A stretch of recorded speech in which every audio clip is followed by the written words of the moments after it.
ಕಾಂಗ್ರೆಸ್ನಲ್ಲಿ ಮತ್ತೆ ಭುಗಿಲೆದ್ದ ಬಂಡಾಯ. ಸಿಎಂ ಡಿಸಿಎಂ ವಿರುದ್ಧ ಈಗ ಕೆಎಚ್ ಮುನಿಯಪ್ಪ ಅಸಮಾಧಾನಗೊಂಡಿದ್ದಾರೆ. ಆ ಅಸಮಾಧಾನ ಸ್ಫೋಟವಾಗಿದೆ.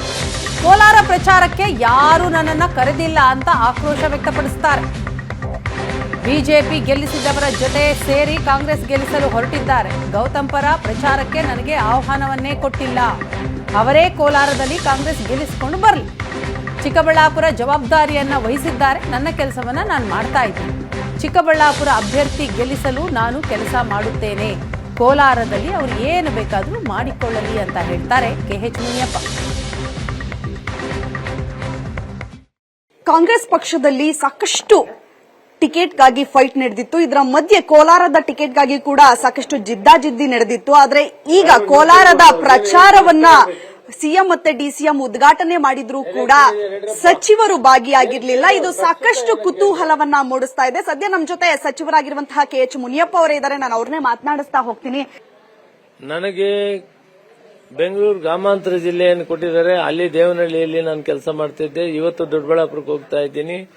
ನನಗೆ ಅಧ್ಯಕ್ಷರು ಮತ್ತು ಮುಖ್ಯಮಂತ್ರಿಗಳು ಗ್ರಾಮಾಂತರ ಜಿಲ್ಲೆ ಉಸ್ತುವಾರಿ ಕೊಟ್ಟಿದ್ದಾರೆ. ಅಲ್ಲಿ ನಾನು ಕೆಲಸ ಮಾಡ್ತಾ ಇದ್ದೀನಿ. ಸರ್, ನೀವು ಕೂಡ ಅಂದ್ರೆ ನೀವೇ ಸಾಕಷ್ಟು ಬಾರಿ ಸಂಸದರಾಗಿ ಅಲ್ಲಿಂದ ಆಯ್ಕೆ ಆಗಿದ್ರಿ. ಸಾಕಷ್ಟು ಜನ ಮತದಾರರಿರಬಹುದು, ಕಾರ್ಯಕರ್ತರಿರಬಹುದು, ನೀವು ಬರ್ತೀರಾ ಅನ್ನುವಂತಹ ನಿರೀಕ್ಷೆಯಲ್ಲಿ ಇರ್ತಾ ಇದ್ರು. ಅವ್ರಿಗೆಲ್ಲರಿಗೂ ಕೂಡ ಬೇಸರ ಆಯ್ತು ಅನಿಸ್ಲಿಲ್ವಾ ಸರ್? ಯಾವ ಕಾರಣಕ್ಕೆ ನೀವು ಹೋಗ್ಲಿಲ್ಲ ಅನ್ನುವಂಥದ್ದು ಕೂಡ ಸಾಕಷ್ಟು ಜನರ ಪ್ರಶ್ನೆ ಆಗಿದೆ. ಮುಖ್ಯಮಂತ್ರಿಗಳಾಗಲಿ ಅಧ್ಯಕ್ಷರಾಗಲಿ ನನ್ನ ಈ ವಿಷಯದಲ್ಲಿ ಕರೆದಿಲ್ಲ, ಅವ್ರು ಹೇಳಿಲ್ಲ. ನನಗೆ ಅವ್ರು ಹೇಳಿರೋ ಕೆಲಸ, ಅವ್ರಿಗೆ ಜವಾಬ್ದಾರಿ ಇದೆ, ಅವ್ರು ಹೇಳಿದರೆ ಆ ಕೆಲಸ ನಾನು ಮಾಡ್ತಾ ಇದ್ದೀನಿ. ಯಾಕೆ ಕರೀಲಿಲ್ಲ ಏನು ಅಂತ ನೀವು ಅವ್ರನ್ನೇ ಕೇಳಬೇಕು. ನೋವಿದೆ, ನನಗೂ 30 ವರ್ಷ ಅಲ್ಲಿ ಪಾರ್ಟಿ ಕಟ್ಟಿದೆ. ಬಿಜೆಪಿಯನ್ನ ಗೆಲ್ಲಿಸಿದಂತ ರಾರಾಜಿದಂತವ್ರನ್ನ ಕಟ್ಕೊಂಡು ನಾವು ಪಾರ್ಟಿ ಕಟ್ತೀವಿ ಅಂತ ಹೋಗಿದ್ದಾರೆ. ಸಂತೋಷ, ಕಟ್ಟಲಿ. ನನಗೆ ಕೊಟ್ಟಿರೋ ಕಡೆ ನಾನು ಗೆಲ್ಲಿಸೋದಕ್ಕೆ ಪ್ರಾಮಾಣಿಕ ಪ್ರಯತ್ನ ಮಾಡ್ತೀನಿ. 30 ವರ್ಷ ಪಾರ್ಟಿ ಕಟ್ಟಿದೆ. ಪಂಚಾಯತಿಯಿಂದ ಪಾರ್ಲಿಮೆಂಟ್ವರೆಗೂ ಎಲ್ಲಾ ಹಂತದಲ್ಲೂ ಕಟ್ಟಿದ್ದೆ ನಾನು. ಬಹುತೇಕ ನಾನು ಎಕ್ಸ್ಪೆಕ್ಟ್ ಮಾಡಿದ್ದೆ ಇವರು ಕರೀತಾರೆ, ಹೋಗ್ಬೇಕಾಗ್ತದೆ, ಕಾಂಗ್ರೆಸ್ ಬರಬೇಕು ಅಲ್ಲಿ ಅಂತ.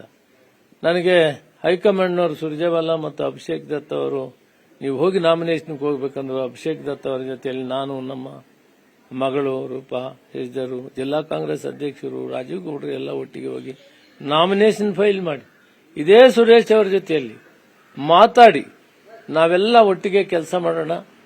ನಾನು ಕಾಂಗ್ರೆಸ್ ಪಕ್ಷ ಶಿಸ್ತಿನ ಸಿಪಾಯಿ. 30 ವರ್ಷ ನನ್ನ ಈ ಕೋಲಾರ ಕ್ಷೇತ್ರ ಬೆಳೆಸಿದೆ. 7 ಸಾರಿ ಗೆದ್ದಿದ್ದೀನಿ. 10 ವರ್ಷ ಮಂತ್ರಿಯಾಗಿದ್ದೀನಿ. ಇದಕ್ಕಿಂತ ಆಗಬೇಕಾಗಿದ್ದಿಲ್ಲ. ಆದರೆ ನಡ್ಕೊಳ್ಳೋ ರೀತಿ ನೋವಾಗಿದೆ. ನಮಗೆ ಸಾಕಷ್ಟು ಕಾಂಗ್ರೆಸ್ ಪಕ್ಷದಿಂದ ಅನುಕೂಲ ಆಗಿ ಕೇವಲ ಒಂದು ಸೀಟ್ ಸಿಕ್ಕಲಿಲ್ಲ ಅಂತ ಹೇಳ್ಬಿಟ್ಟು ಬೇಸರ ಇಲ್ಲ. ಸೀಟ್ ತಪ್ಪೋಗೋದಕ್ಕೇನು ಕಾರಣ? ಎಲ್ರಿಗೂ ಸೀಟ್ ಕೊಟ್ಟು ನಮ್ಗೆ ಯಾಕೆ ಕೊಡಲಿಲ್ಲ? ಮತ್ತು ಬಿಜೆಪಿ ಗೆಲ್ಲಿಸಿದಂತವ್ರಿಗೆ ಇವತ್ತು ಜವಾಬ್ದಾರಿ ಕೊಟ್ಟಿದ್ದಾರಲ್ಲ, ಇದಕ್ಕೆಲ್ಲ ಕೂಡ ಸಿದ್ದರಾಮಯ್ಯನವ್ರನ್ನ ಅಧ್ಯಕ್ಷನ ನೀವು ಕೇಳಬೇಕು. ಓಕೆ, ಇವಿಷ್ಟು ಕೆಎಚ್ ಮುನಿಯಪ್ಪ ಅವರ ಮಾತುಗಳು. ಕ್ಯಾಮರಾ ಪರ್ಸನ್ ಪ್ರಸಾದ್ ಜೊತೆ ವಿದ್ಯಾಶ್ರೀ, ಏಷ್ಯಾನೆಟ್ ಸುವರ್ಣ ನ್ಯೂಸ್, ಬೆಂಗಳೂರು. ಕೋಲಾರದ ಚುನಾವಣಾ ಪ್ರಚಾರಕ್ಕೆ ಕೆಎಚ್ ಮುನಿಯಪ್ಪ ಗೈರಾದರು. ಮುನಿಯಪ್ಪ ಬರಬೇಕಿತ್ತು, ಯಾಕೆ ಬಂದಿಲ್ಲ ನನಗೆ ಗೊತ್ತಿಲ್ಲ ಅಂತ ಹೇಳ್ತಾರೆ ಗೃಹ ಸಚಿವ ಡಾಕ್ಟರ್ ಜಿ ಪರಮೇಶ್ವರ್. ಕೋಲಾರದ ಪ್ರಚಾರಕ್ಕೆ ನನ್ನನ್ನು ಆಹ್ವಾನಿಸಿದ್ರು. ಆರೋಗ್ಯ ಸರಿ ಇರಲಿಲ್ಲದ ಕಾರಣ ನಾನು ಭಾಗಿಯಾಗಿಲ್ಲ. ಮುನಿಯಪ್ಪ ತಮ್ಮ ಅಳಿಯನಿಗೆನೆ ಟಿಕೆಟ್ ಕೇಳಿದ್ರು, ಟಿಕೆಟ್ ಸಿಗಲಿಲ್ಲ. ಹಾಗಾಗಿ ಅಸಮಾಧಾನದಿಂದ ಇದ್ದಾರೆ. 2-3 ದಿನದಲ್ಲಿ ಎಲ್ಲ ಅಸಮಾಧಾನ ಶಮನವಾಗಲಿದೆ.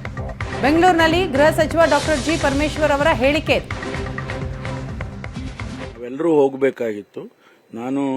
ನನಗೆ ಸ್ವಲ್ಪ ಆರಾಮ ಇರಲಿಲ್ಲ ಅಂತ ಹೇಳಿ ನಾನು ಹೋಗಲಿಲ್ಲ. ನಾವೆಲ್ಲ ಹೋಗಬೇಕಾಗಿತ್ತು. ಮುನಿಯಪ್ಪನವರು ಬರಬೇಕಾಗಿತ್ತು. ಯಾವ ಕಾರಣಕ್ಕೆ ಅವರು ಹೋಗಿಲ್ವೋ ಗೊತ್ತಿಲ್ಲ. ನನಗೆ ಗೊತ್ತಿಲ್ಲ. ಕರೀತಾರೆ. ಒಬ್ಬ ಕ್ಯಾಂಡಿಡೇಟ್ ಆದವರು ಎಲ್ಲರನ್ನೂ ಕರಿಬೇಕಲ್ಲ. ಕರೀತಾರೆ, ನೆಕ್ಸ್ಟ್ ಟೈಮ್ ಕರೀತಾರೆ. ಕಡೆಗಣಿಸೋದಿಲ್ಲ. ಅವರು ಕೂಡ ಟಿಕೆಟಿನ ಅವರ ಅಳಿಯನಿಗೆ ಕೇಳಿದ್ರು. ಅವರಿಗೆ ಕೊಡೋದಕ್ಕೆ ಆಗ್ಲಿಲ್ಲ. ಸ್ವಾಭಾವಿಕವಾಗಿ ಸ್ವಲ್ಪ ಮನಸ್ಸಿಗೆ ಬೇಸರ ಇರ್ತದೆ.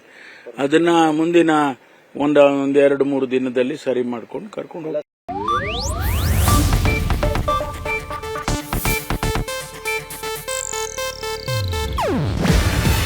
ಇದು ಏಷ್ಯಾನೆಟ್ ನ್ಯೂಸ್ ನೆಟ್ವರ್ಕ್ ಪ್ರಸ್ತುತಿ. ನೀವು ನೋಡ್ತಿದ್ದೀರಾ ಏಷ್ಯಾನೆಟ್ ಸುವರ್ಣ ನ್ಯೂಸ್.